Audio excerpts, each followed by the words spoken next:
युबीटीच्या अनेक लोकांना सांगतोय की तुम्ही अर्ज मागे घ्या, तुमच्याकडे मतदान नाही. पण शहाणपण कसं असतं बघा. हीच परिस्थिती आमच्या कोकणामध्ये होती. परंतु आत्ता मला सांगण्यात आलं की शहाणपणा करून आमच्या कोकणामध्ये युबीटीनं भरलेला फॉर्म मागे घेतला आणि आमच्या कोकणातली निवडणूक देखील बिनविरोध होईल अशा पद्धतीची शक्यता निर्माण झाली. हे मी का सांगितलं? शेवटी उमेदवारानं समजून घेतलं पाहिजे. उमेदवाराची स्वतःची मतं असली पाहिजेत.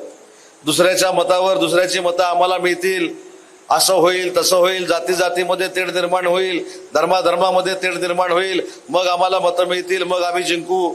तुमच्याकडे जी 42 आहेत ती देखील तुमच्याकडे राहणार नाहीत. हे ठामपणानं या बैठकीच्या निमित्तानं मी आता तुम्हाला सांगतो.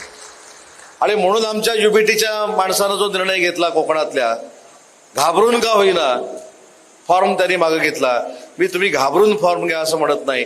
आम्ही तुम्हाला सन्मानपूर्वक विनंती करतो की तुम्ही जर अर्ज मागे घेतलात आणि भविष्यामध्ये महायुतीची तुम्हाला कधी गरज लागली तर आम्ही नक्की तुमच्या सोबत राहू, हे देखील जाहीरपणाने इथं मला सांगायचं आहे. आणि मी घाबरून नाही असं का म्हटलं? कारण मी कोणाला कमी लेखत नाही.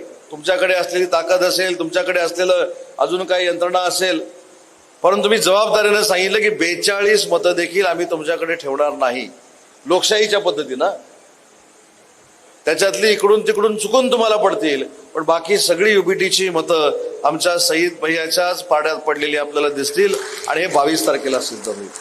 आणि म्हणून कोकणातला फॉर्म जसा घाबरून मागे घेतलेला आहे तसं तुम्ही घाबरून मागे घेऊ नका. तुम्ही सन्मानपूर्वक मागे घ्या.